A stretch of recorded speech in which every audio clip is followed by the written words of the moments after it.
আমি আপনাদের সকলকে জানাচ্ছি বাংলাদেশ চলচ্চিত্র পক্ষ থেকে আন্তরিক শুভেচ্ছা ও অভিনন্দন।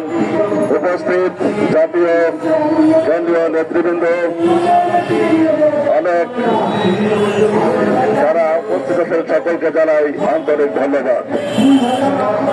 আজ দুঃখের সাথে বলতে হয়, স্বাধীন সার্বভৌম বাংলাদেশের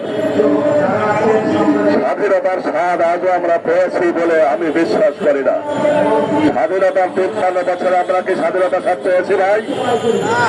আমি বলবো প্রতিটা মানুষেরই একটি কথা হয়, আমি একটি বিষয় খুবই কষ্ট পাই, সেটা হলো সংখ্যালঘু।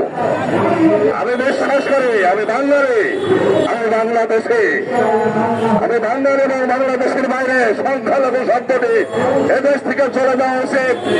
কারণ সংখ্যালঘু কেন? হিন্দু, মুসলিম, বৌদ্ধ, খ্রিস্টান ভাই বোনেরা আমরা সবাই একে অন্যের সাথে কাঁধে কাঁধ মিলিয়ে বসবাস করে আসছে ৫৮ বছর। ওই কোথাও তো আমার প্রতিবেশীর সাথে কখনো দ্বন্দ্ব হয়নি, ঝগড়া হয়নি, তাহলে কিসের এসব কারা তুলেছেন এসব কথা? আমি বলতে চাই, যারা এই সব কথা তুলে আমাদের দেশের মানুষের মধ্যে বিভাজন সৃষ্টি করছেন তারা হুঁশিয়ার হয়ে যান। আমরা এইসব চাই না। আমরা চাই একে অন্যের ভাই, আমাদের দেশের হিন্দু, মুসলিম, বৌদ্ধ, খ্রিস্টান যারাই আছে সবাই আমরা একে অন্যের ভাই, একে অন্যের বোন, আমরা একই ছাদের নিচে বসবাস করি। তাহলে সংখ্যালঘু এই কথাটা কেন বলা হয়? এটা শুধুমাত্র আমাদের দেশের মাঝে বিভ্রান্ত সৃষ্টি করার জন্য বলা হয়।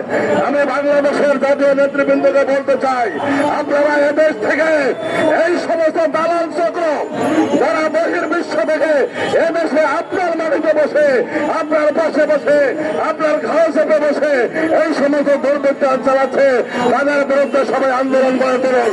তাহলে আমি বিশ্বাস করি আমাদের দেশ স্বাধীন সার্বভৌম বাংলাদেশের প্রকৃত সুফল আমরা পাবো। এই আশাবাদ ব্যক্ত রেখেই আমি একজন সাংস্কৃতিক কর্মী হিসেবে বলতে চাই, আমার দেশের ভাষা, এদেশের সংস্কৃতি নিয়ে নানা রকম দালালি চলছে আপনারা জানেন, সাংবাদিক ভাইয়েরা আপনারা সবাই জানেন।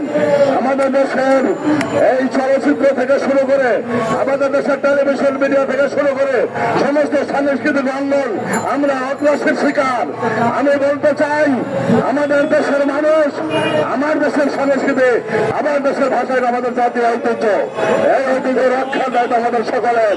তাই আসুন সবাই একই তারে হাত মেলে স্লোগান করে জয় বাংলা, জয় হোক বাংলার মানুষের, জয় হোক মানুষের।